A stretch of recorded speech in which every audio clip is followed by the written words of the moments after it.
Olá!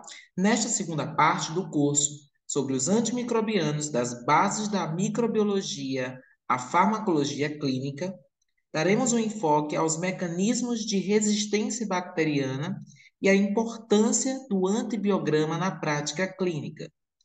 Este, sem sombra de dúvida, é um dos temas mais importantes da atualidade. Pouco tempo depois da descoberta da penicilina, ficou evidente que as bactérias desenvolveram resistência com alguma rapidez. Esse fato é um dos mais preocupantes na contemporaneidade e nos traz à tona a latente ameaça de pôr fim à era antimicrobiana.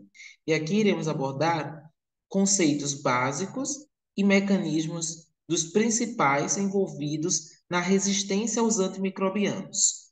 Introdutoriamente, é importante definirmos o conceito de resistência ao antimicrobiano. Disse que uma bactéria é resistente a um determinado antibiótico quando o micro-organismo é capaz de crescer in vitro, mesmo na presença de concentrações inibitórias do antimicrobiano, mesmo atingindo as mesmas concentrações inibitórias que a droga é capaz de alcançar na circulação sanguínea.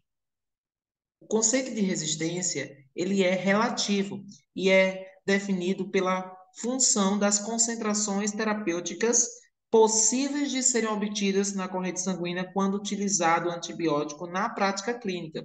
Isto porque a concentração sanguínea é muito inferior àquela alcançada em certos líquidos ou tecidos orgânicos, como, por exemplo, a bile e a urina.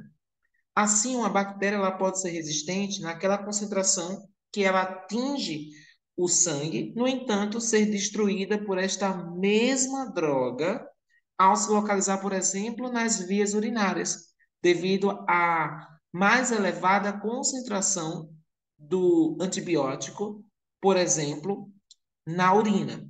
Atualmente, todas as classes de antibióticos, sem exceção, estão associadas ao desenvolvimento de resistência significativa. A resistência, sem sombra de dúvidas, é um processo evolutivo, consiste em mecanismos adaptativos que o micro-organismo desenvolve para sobreviver, e, além disso, as práticas clínicas e ambientais que exercem essa pressão evolutiva, selecionando espécies mais resistentes ao antimicrobiano. Atualmente, todas as classes de antibióticos, sem exceção, estão associadas ao desenvolvimento de resistência significativa. E os mecanismos responsáveis pelo desenvolvimento da resistência podem incluir a aquisição de elementos genéticos que codificam o mecanismo de resistência às mutações que ocorrem em consequência da pressão exercida pelo uso desses antibióticos ou por apenas uma indução constitutiva das mutações que ocorrem naturalmente no material genético desses micro-organismos. Então, a resistência é resultado de um processo evolutivo decorrente de mecanismos adaptativos ou também em função das práticas clínicas e ambientais que exercem uma pressão evolutiva de modo a selecionar espécies mais resistentes. É importante refletirmos que a resistência aos antimicrobianos é um fenômeno genético relacionado à existência de genes que codificam diferentes mecanismos bioquímicos que impedem a ação destes fármacos, dos antimicrobianos. Há dois tipos básicos de resistência a antimicrobianos. A resistência ela pode ser natural ou adquirida. A resistência natural é aquela em que o gene de resistência faz parte do código genético do microorganismo. Essa é a resistência intrínseca, que caracteriza uma determinada espécie bacteriana e compõe a herança cromossômica do microorganismo. Por exemplo, a impermeabilidade do antimicrobiano à célula bacteriana, devido às estruturas que impedem a chegada do antibiótico ao seu receptor, a exemplo das gram-negativas, que são naturalmente resistentes à penicilina devido à presença da membrana externa que recobre a sua parede celular de peptidoglicano. Além disso, um outro exemplo de resistência natural a antimicrobianos constitui a produção das beta-lactamases de origem cromossômica, que é uma habilidade que tanto as gram-positivas quanto as gram-negativas possuem. Na maioria dos micro-organismos, essas beta-lactamases elas não são produzidas em quantidade suficiente. exceto, por exemplo, na Klebsiella, Enterobacter, Serratia, que são naturalmente resistentes à ampicilina por produzirem beta-lactamase em quantidade suficiente para inativar esses antimicrobianos. O aumento da produção de beta-lactamases também pode ocorrer por mutação cromossômica ou mesmo induzida pela presença desses antibióticos beta-lactâmicos. Por outro lado, temos a resistência adaptativa. Neste caso, a informação genética ela é obtida por mutações ou por mecanismos de reprodução, em que há importação e incorporação dos genes causadores do fenômeno de resistência, consistindo assim um tipo de resistência transferível. Fatores genéticos são adquiridos por micro-organismos que afetam elementos extracromossômicos, formados por segmentos de DNA denominados de plasmídios.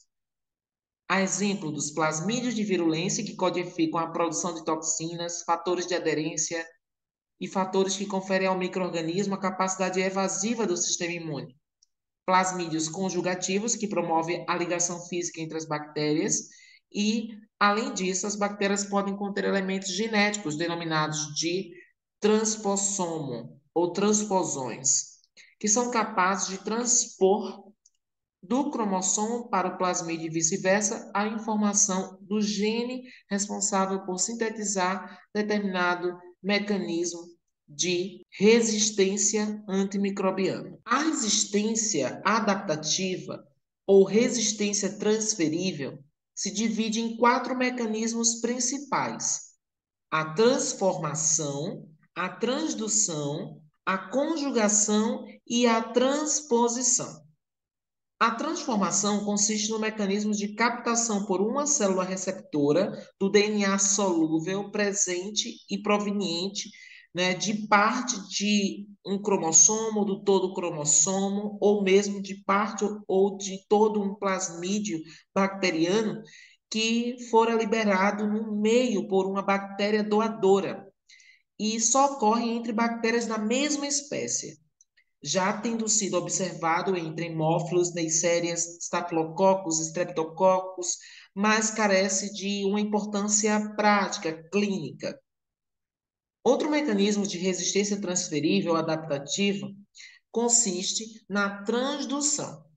Então, a transdução consiste na transferência de material genético de uma bactéria para outra por meio de vírus bacteriófago, que utiliza o DNA bacteriano para sua própria multiplicação. É o que ocorreu, por exemplo, nos estafilococos, que adquiriram a resistência à penicilina por meio deste mecanismo de transdução.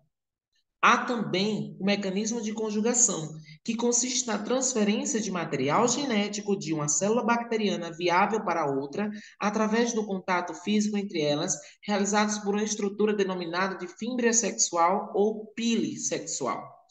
Na atualidade, esse mecanismo de conjugação consiste no mais frequente processo de resistência bacteriana aos antimicrobianos em hospitais, favorecido pela pressão seletiva do uso dessas drogas, desses antimicrobianos, nestes ambientes, sobretudo. A resistência por parte desses plasmídios conjugativos ou extracromossômicos é observada principalmente entre os bacilos gram-negativos, como os gonococos, bacteroides fragiles, enterococos, podendo também ocorrer entre bactérias da mesma espécie ou entre espécies e gêneros diferentes de micro-organismos e até mesmo entre gram-negativos e gram-positivos. E, por fim, o mecanismo de transposição, que consiste na transferência de genes de um plasmídio para outro, e essa transferência se dá através dos transposões ou transpossomos, que são capazes de replicar independentemente. Os transposões, eles são capazes de se incorporar nos plasmídios ou nos cromossomos bacterianos e podem manter-se estáveis e replicar-se junto ao DNA do receptor. Os transposões, eles atualmente transportam poucos genes e, por isso, em geral, codificam resistência simples ou resistência para 2 ou não mais que 3 antimicrobianos distintos. Vários grupamentos de antimicrobianos já foram envolvidos nesse processo de aquisição de resistência, como os aminoglicosídeos, sulfonamidas, eritromicina, clorafenicol, ampicilina e trimetoprim. É de fundamental importância distinguirmos os mecanismos de resistência a partir dos quais o micro-organismo pode desenvolver determinada resistência a um antimicrobiano ou a um grupo de antimicrobianos. O primeiro mecanismo, de enorme importância, consiste no acesso reduzido do antibiótico ao patógeno. Exemplo, a penicilina ela só exerce ação contra os bacilos gram-negativos em concentrações muito elevadas. E um dos mecanismos envolvidos nesta resistência natural reside na impossibilidade de o antibiótico atingir o seu local de ação, por ser incapaz de atravessar a membrana externa, constituída de lipopolissacarídeo, ou LPS, dos germes gram-negativos. Há também estirpes de Staphylococcus aureus resistentes a glicopeptídeos, como, por exemplo, vancomicina, por alteração da permeabilidade adquirida por mutação. Tais estafilococos, eles se mostram resistentes aos glicopeptídeos por apresentarem espessamento da parede celular, resultante do aumento de sua síntese provocada por um maior número de proteínas ligadoras de penicilina que eles passam a expressar. A dificuldade do acesso do antibiótico ao patógeno pode resultar também de alterações nas porinas das membranas externas. Com isto, havendo o bloqueio da penetração das drogas em seu local de ação na célula bacteriana. A inexistência ou a perda de um canal de porina pode reduzir, inclusive, a taxa de penetração do fármaco em uma célula bacteriana ou mesmo impedir a ação do antimicrobiano. A passagem dos antibióticos aminoglicosídeos através das membranas bacterianas depende do potencial elétrico existente entre o exterior e o interior da célula. Ou seja, o transporte de aminoglicosídeos depende da energia derivada da passagem de elétrons usando oxigênio ou, alternativamente, nitratos como um terminal receptor. Ou seja, a resistência aos aminoglicosídeos pode resultar de mutações que afetam o metabolismo energético da membrana da bactéria e, desta maneira, diminui a diferença de potencial através desta membrana, reduzindo a penetração desses antibióticos aminoglicosídeos. A alteração do transporte dos aminoglicosídeos é frequentemente responsável pela resistência adquirida das pseudomonas aeruginosas a estas drogas. E alterações do transporte ativo para o seu receptor constitui também um mecanismo de resistência dos bacilos gram-negativos. Aqui temos o primeiro exemplo, a resistência intrínseca às polimixinas, que consiste numa resistência natural das bactérias gram-positivas, que está relacionada à incapacidade da droga de penetrar a parede celular, o que faz com que as polimixinas tenham ação apenas contra gram-negativos. O segundo exemplo fala sobre a redução da permeabilidade de antimicrobianos às gram-negativas, devido à presença da membrana celular externa de lipopolissacarídeo, ou LPS, dificultando a ação dos beta-lactâmicos nos micro-organismos gram-negativos. Outro ponto importante diz respeito à alteração da permeabilidade, que pode se dever tanto a alterações na estrutura das porinas, por meio das quais estes antibióticos conseguem penetrar a célula bacteriana, ou por perda de porinas específicas, reduzindo assim o acesso desse antibiótico ao patógeno. Este mecanismo ele pode afetar principalmente a entrada de antibióticos beta-lactâmicos e das fluoroquinolonas ou quinolonas. Estes mecanismos podem ocorrer em bactérias de grande importância clínica, exemplo da Escherichia coli, da Klebsiella pneumoniae, Enterobacter e Pseudomonas aeruginosa. E o terceiro exemplo é o caso das cefalosporinas, que pode ter seu efeito reduzido devido à expressão de porinas do tipo OMPK36, que dificultam a entrada deste antibiótico na célula bacteriana.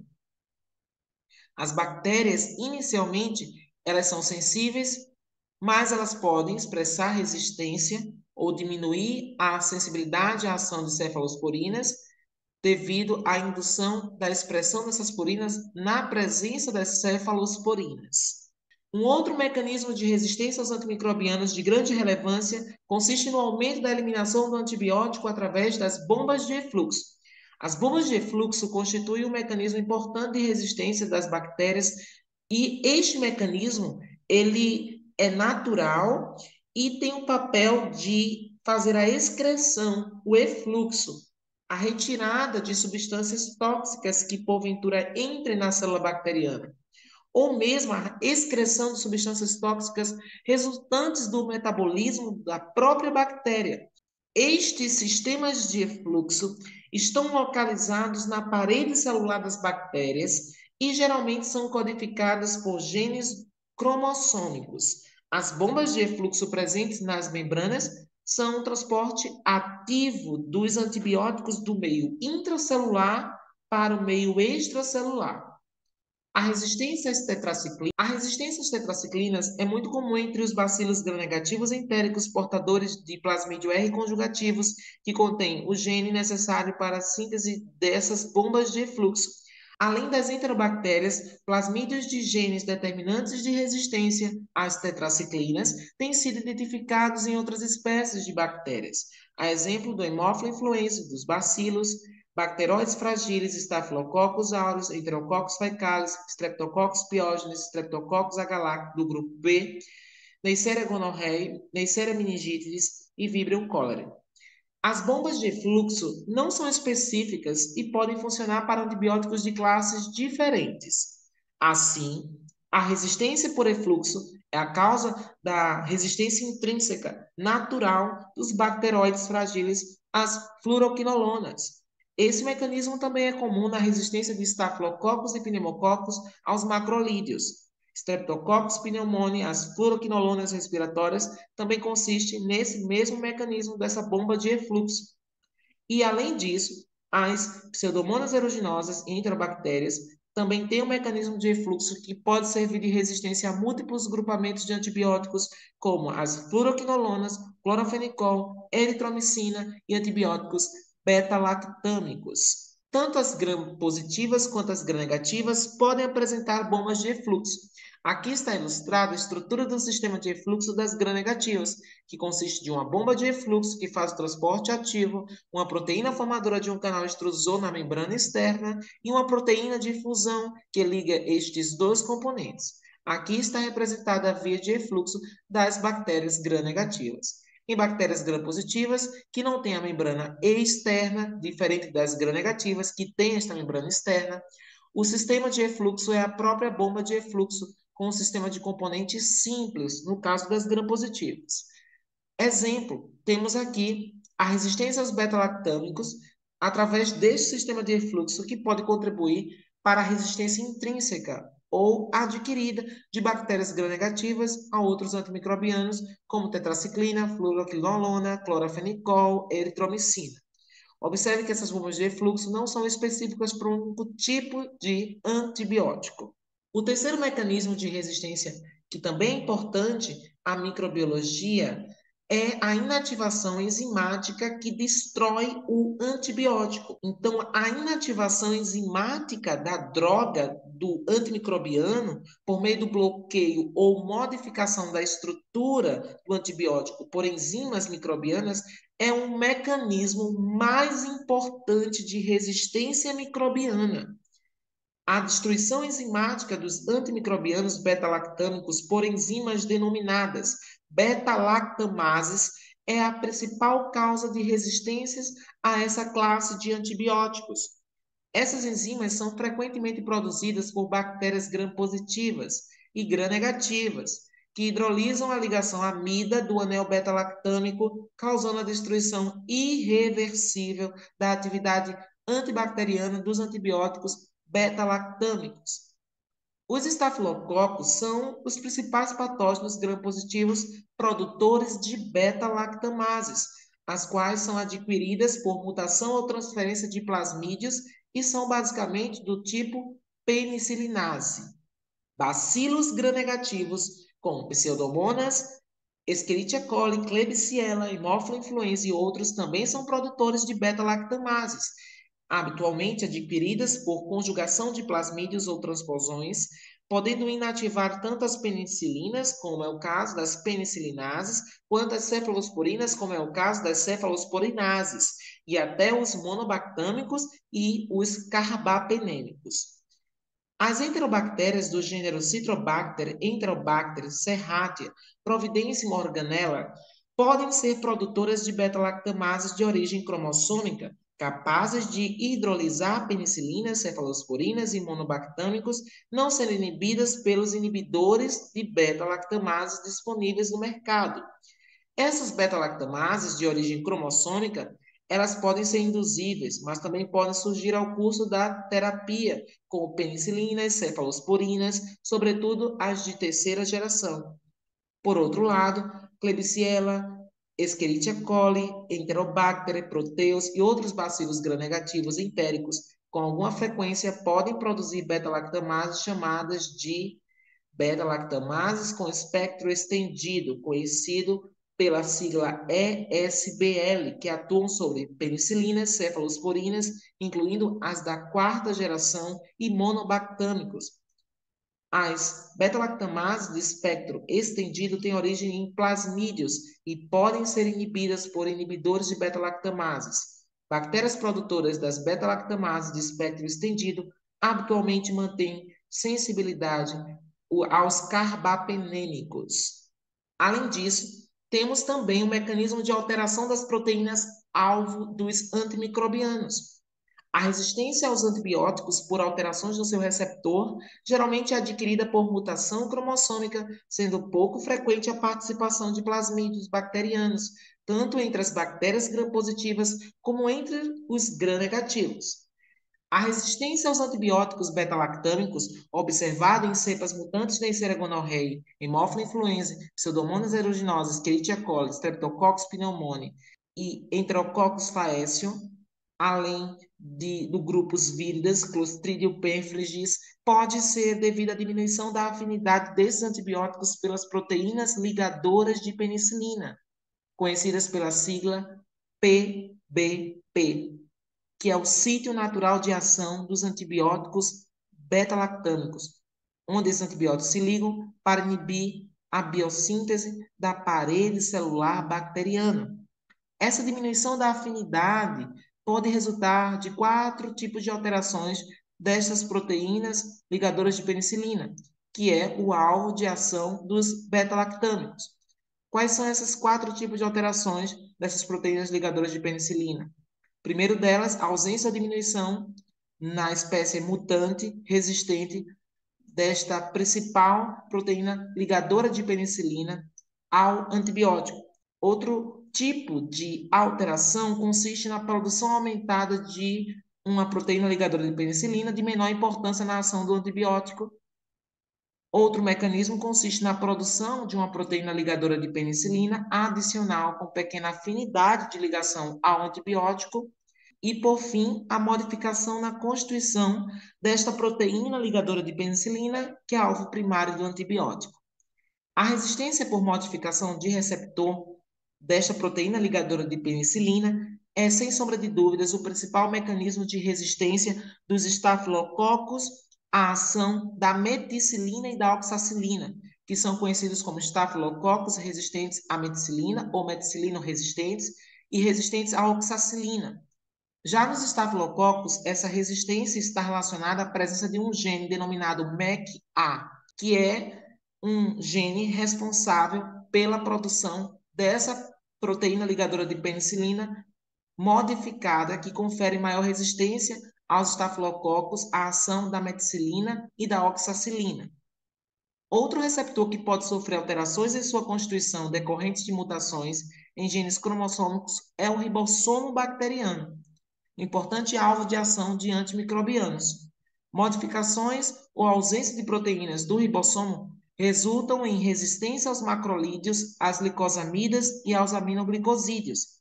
A resistência à streptomicina, observada no Mycobacterium tuberculosis e bacilos gram-negativos, por exemplo, é explicada através deste mecanismo. A resistência às quinolonas resulta de mutações em genes cromossômicos, não sendo conhecida a resistência mediada por plasmídios. Em consequência, formam-se DNA girases modificadas, as quais não mais conseguem se ligar a estes antimicrobianos. A resistência dos germes gram-negativos às fluoroquinolonas ainda é pouco frequente na prática clínica, embora venha aumentando entre Pseudomonas aeruginosa, Klebsiella citrobacter serratia e mesmo no Haemophilus influenzae. Aqui temos os 4 exemplos clássicos do mecanismo de resistência, que consiste na alteração das proteínas alvo dos antimicrobianos. O primeiro exemplo é o mecanismo de resistência que diminui a efetividade das quinolonas. Há que se lembrar que o mecanismo de ação das quinolonas consiste na inibição da ação das enzimas topoisomerase 4 e DNA girase.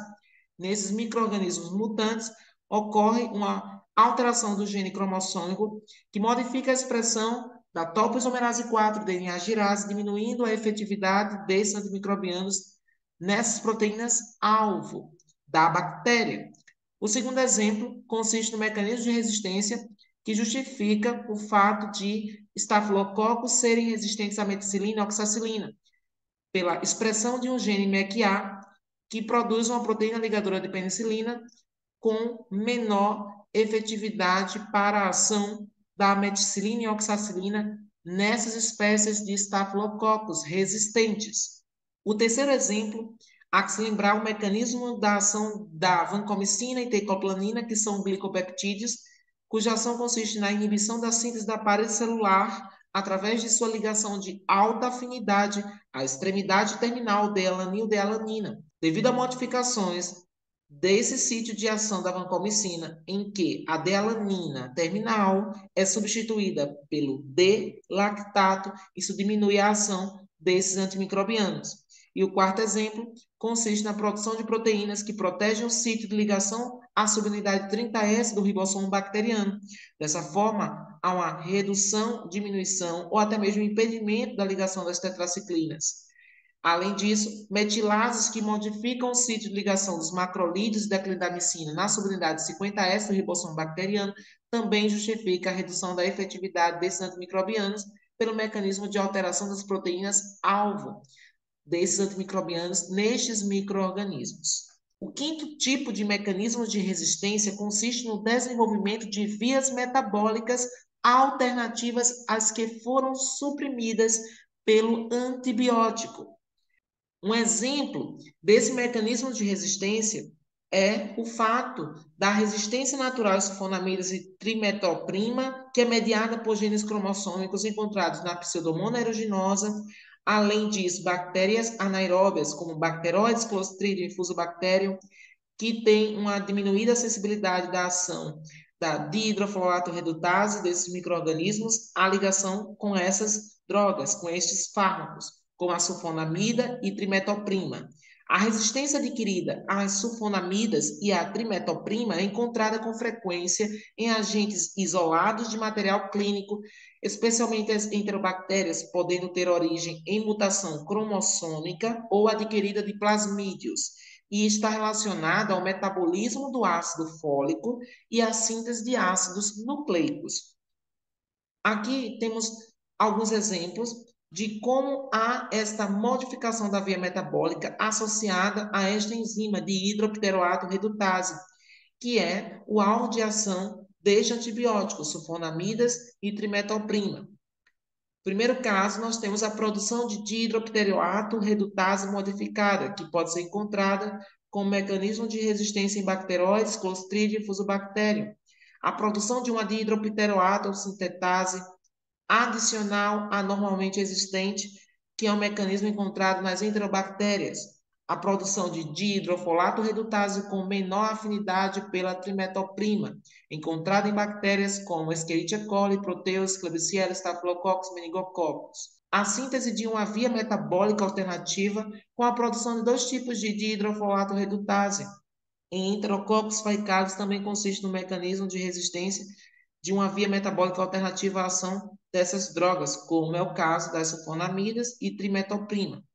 E a hiperprodução de dihidrofolato redutase e dihidropteroato sintetase, que supera o efeito do inibidor da trimetoprima em Escherichia coli, Pneumococcus, Enterococcus faecio. Neste momento, é importante darmos uma ênfase na ação das beta-lactamases, que está incluído naquele mecanismo de produção de enzima microbiana para a destruição do antimicrobiano. Essas enzimas têm um papel importantíssimo no mecanismo de resistência a uma das principais classes de antimicrobianos, que consiste nos antibióticos beta-lactâmicos. Conforme vimos, algumas bactérias podem apresentar meios de escape da ação dos antibióticos, entre eles a produção de enzimas que inativam os antibióticos, a presença de bombas de refluxo que ejetam o antibiótico para fora da célula bacteriana, alterações nos sítios-alvo que impedem a ligação e a ação de antibióticos, e alterações da permeabilidade da membrana, impedindo a penetração do fármaco na célula bacteriana. As beta-lactamases são o principal desses mecanismos e consiste em uma enzima que hidrolisa o anel beta-lactâmico dos antibióticos que o contém, inativando-os. A resistência tem origem em um gene de resistência, o qual sintetizará uma proteína, por exemplo, enzimas que degradam antibióticos, como é o caso das beta-lactamases, que inativam os antibióticos beta-lactâmicos. Vale aqui ressaltar que esses mecanismos podem ser intrínsecos, conferindo o que a gente viu como resistência natural da bactéria ao antibiótico, mas também pode ser um mecanismo de resistência transferido, adquirido, por meio de plasmídios, por exemplo, o que confere resistência adquirida, isto é, a cepa bacteriana, que era originalmente sensível ao fármaco, mas deixa de ser após adquirir os genes de resistência. Há mais de 700 tipos de beta-lactamases com espectro hidrolítico diferente. A classificação é feita com base no espectro hidrolítico, isto é, quais antibióticos essas enzimas são capazes de degradar por hidrólise. A hidrólise do anel beta-lactâmico do núcleo estrutural das penicilinas provoca a formação do ácido penilcilóico, desprovido de atividade antimicrobiana. Consequentemente, a quebra deste anel beta-lactâmico nas diversas penicilinas forma os derivados do ácido penicilóico igualmente inativos. As beta-lactamases podem ser encontradas extracelularmente em bactérias gram-positivas ou no espaço periplasmático em bactérias gram-negativas.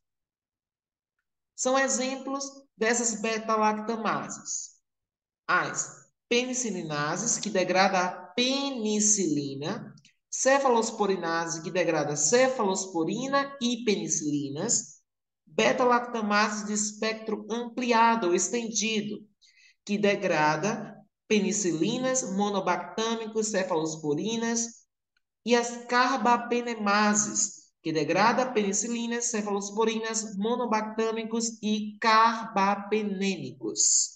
Abordaremos inicialmente as penicilinases, que com o uso intensivo das penicilinas naturais, a partir de 1941, houve a seleção e disseminação progressiva de cepas de Staphylococcus aureus resistentes a estes antibióticos. Logo após o uso disseminado das penicilinas, observou-se resistência a este antibiótico pelos estafilococos e o mecanismo de resistência foi atribuído à presença de penicilinases. O mecanismo desta resistência é pela produção de enzimas beta-lactamases do tipo penicilinases, que foi neste contexto em que as penicilinas resistentes às penicilinases foram desenvolvidas. Dentre os representantes dessas penicilinas semissintéticas, destacam-se os antibióticos oxacilina, cloxacilina, dicloxacilina, nafcicilina e meticilina. A oxacilina é o único representante das penicilinas resistentes às penicilinases disponíveis no Brasil.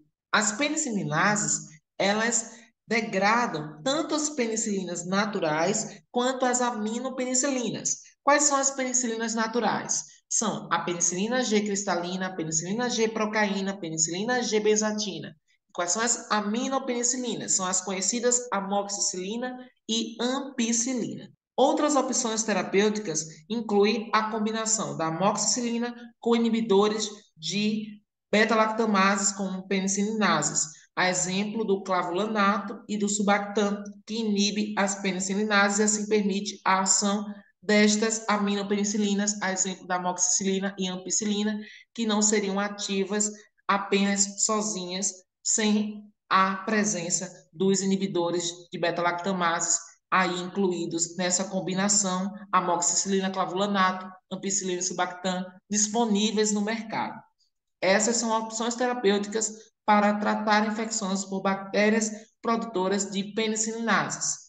As beta-lactamases de espectro estendido consistem num fator agravante na resistência bacteriana, a exemplo das enterobactérias, que foi a emergência de micro-organismos capazes de produzir beta-lactamases de espectro estendido, conhecido pela sigla ESBL, que tornaram essas bactérias capazes de serem resistentes à ação das cefalosporinas de terceira e de quarta geração, às penicilinas e aos próprios monobactâmicos.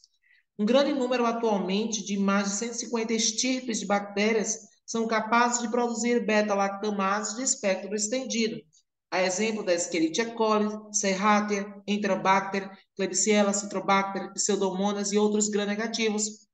Estas beta-lactamases de espectro estendido têm uma capacidade bem maior do que as penicilinases de inibir estes antibióticos beta-lactâmicos, sendo capazes de hidrolisar todas as penicilinas, incluindo aquelas que são associadas aos inibidores de beta-lactamases que vimos.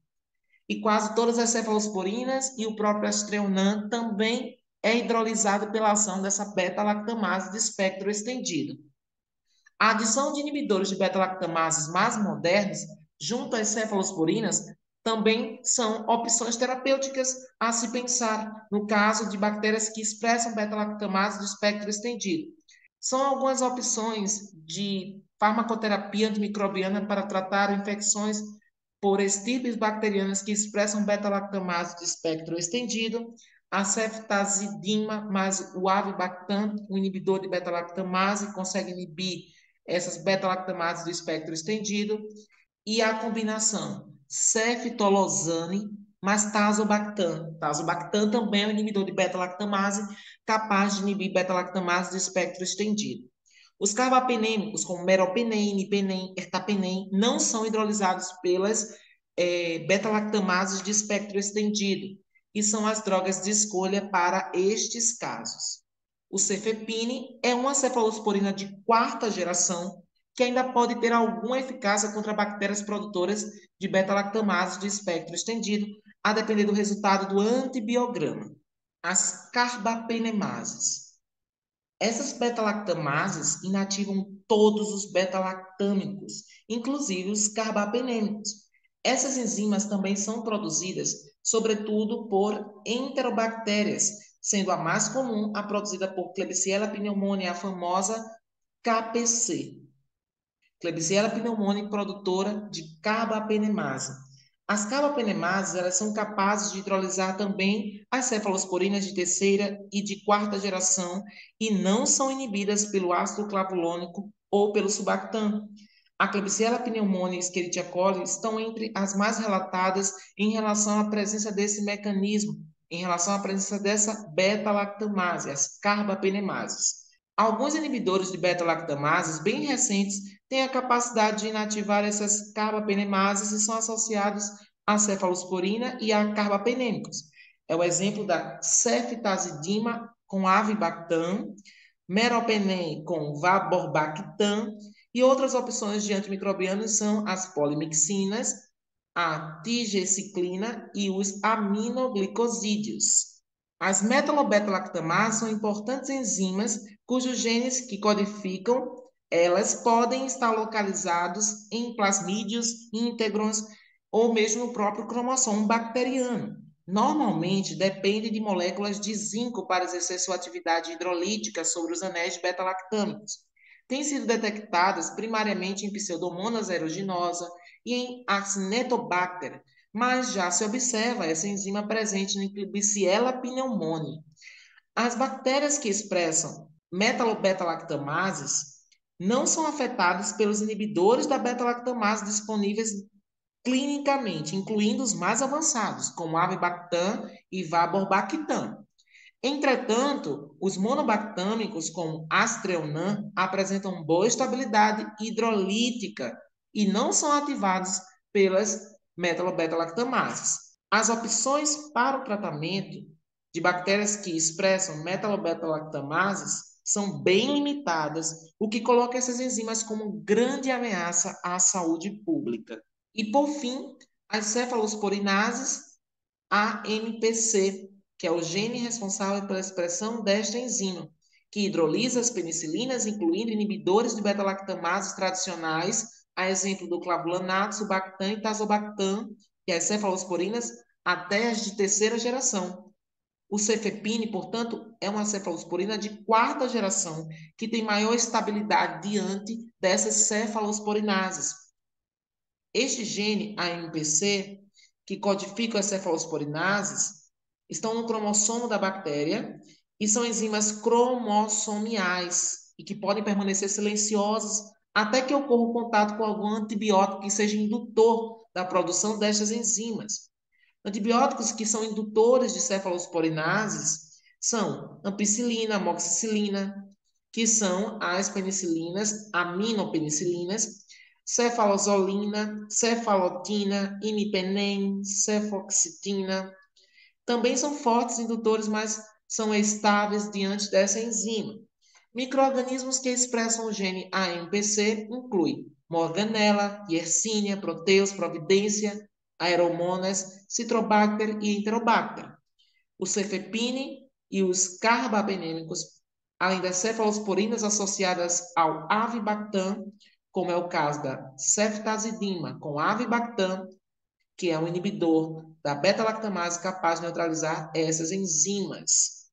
É importante destacarmos a resistência aos aminoglicosídeos por meio da inativação do fármaco por enzimas microbianas que realizam a fosforilação, a acetilação e a adenilação das moléculas de aminoglicosídeos. São as enzimas N-acetiltransferases, O-adeniltransferases e O-fosfotransferases. Os aminoglicosídeos contêm em sua estrutura grupos amino ou hidroxila, os quais podem ser modificados pela ação destas enzimas. Os aminoglicosídeos modificados nestes grupamentos perdem a habilidade de desligar o ribossomo e, consequentemente, perdem a capacidade antimicrobiana de inibir a síntese proteica bacteriana. A amicacina ainda é um aminoglicosídeo mais resistente à ação destas enzimas. E as enzimas inativadoras dos aminoglicosídeos são codificadas em genes situados em transposões, localizados no cromossomo e em plasmídeos, e a capacidade de sua produção pode ser adquirida pelo fenômeno de conjugação. Algumas das enzimas inativadoras de aminoglicosídeos são amplamente distribuídas entre as espécies bacterianas, sendo produzidas por micro-organismos gram-positivos e gram-negativos. Em geral, a resistência a um aminoglicosídeo se estende aos demais, mas na dependência da enzima produzida, a resistência pode não ser cruzada e assim é possível o encontro de pseudomonas aeruginosa resistentes à gentamicina e sensíveis à tobramicina. Especialmente com a amicacina, a resistência cruzada pode não ocorrer, justamente pelo fato de a amicacina ser o aminoglicosídeo mais resistente à ação destas enzimas. É importante ressaltar que, naquelas estirpes bacterianas que são resistentes à meticilina, como os estafilococos resistentes à meticilina e à oxacilina, o mecanismo de resistência consiste nessa expressão de proteína ligadora de penicilina que não consegue ter efetividade desses beta-lactâmicos. Logo, não faz sentido adicionar um inibidor de beta-lactamase para tentar contornar esse mecanismo de resistência, no caso desses estafilococos resistentes à meticilina e oxacilina. Beta-lactamases simples são suscetíveis à ação dos inibidores de beta-lactamases, como é o caso de bactérias como do gênero Enterococcus, Enterobacterias, hemófilos, anaeróbios, estafilococcus, meticilina resistente, que se expressam beta-lactamases simples. Essas beta-lactamases podem ser inibidas pela ação desses inibidores de beta-lactamases. e as super beta-lactamases. Estas são naturalmente resistentes à ação dos inibidores de beta-lactamases. É o caso das beta-lactamases de espectro estendido, que pode ser encontrada em Escherichia coli, Klebsiella pneumoniae, Proteus mirabilis. Além disso, tem o gene AMPC, que é produtor de cefalosporinase, que pode estar presente em gêneros de bactérias do tipo Proteus, Providence, Enterobacter, Serratia, Morganella, Citrobacter e, sem sombra de dúvidas, a beta-lactamase mais importante pelo seu poder de degradar praticamente quase todos os beta-lactâmicos, se não todos, são as metalo-beta-lactamases.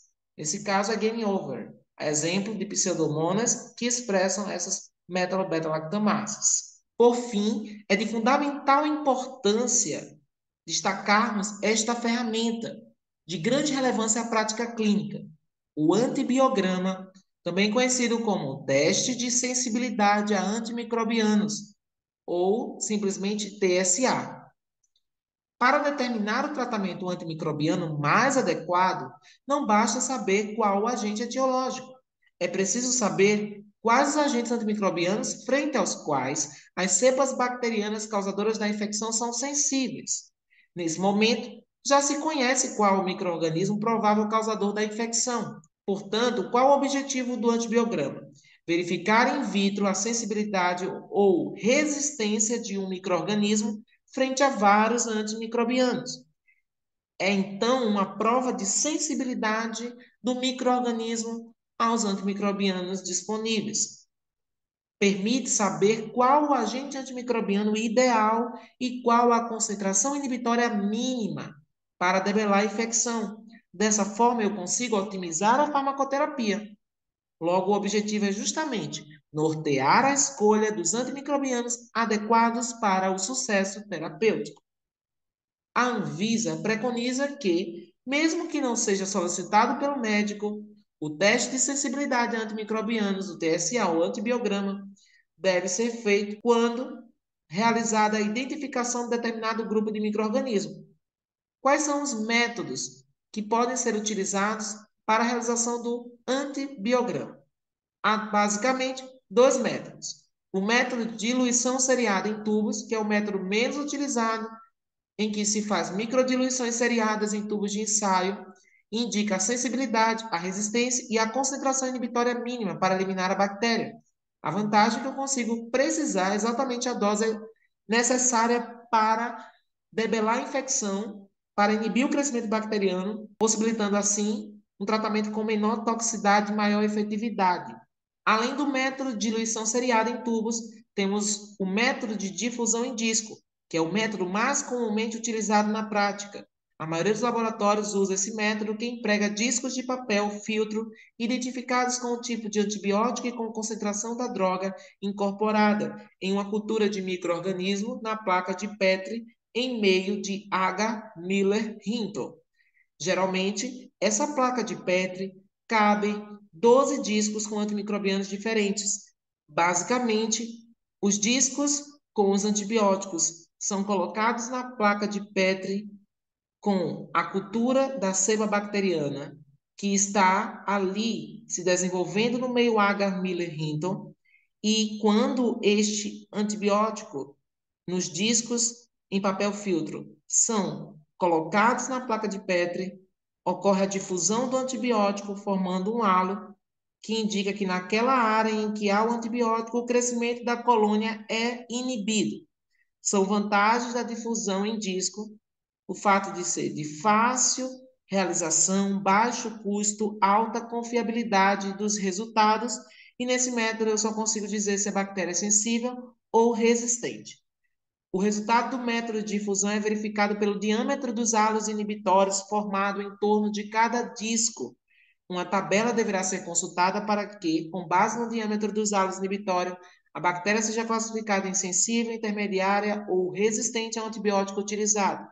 No caso de a resposta ser intermediária, significa que, mesmo que a concentração do antibiótico alcance a concentração mínima inibitória, a sua resposta é considerada baixa. No caso de ser resistente, significa dizer que as concentrações sistêmicas mínimas inibitórias não inibem o micro-organismo, gerando ineficácia clínica. Quando não há formação de halo, significa que a bactéria é, portanto, resistente ao antimicrobiano. Em razão deste método, permitir nortear a escolha dos antimicrobianos adequados para o sucesso terapêutico, o antibiograma é, sem sombra de dúvida, um importantíssimo e imprescindível instrumento no combate à propagação da resistência bacteriana ao antibiótico, sendo esse, inegavelmente, um dos maiores problemas de saúde pública da contemporaneidade. Aqui estão as referências utilizadas para desenvolver este curso. Todas elas são referências bibliográficas disponíveis para posterior aprofundamento deste assunto. Achou o conteúdo interessante? Se inscreve no canal, gostou do conteúdo? Aperte aí o gostei. Não se esqueça também de apertar o sininho para acompanhar sempre que novos conteúdos forem postados aqui no canal. Além disso, segue lá o Instagram, Farmacologia HD, para acompanhar conteúdos de enorme relevância para a farmacologia básica e clínica. Muito obrigada, excelentes estudos e até a próxima!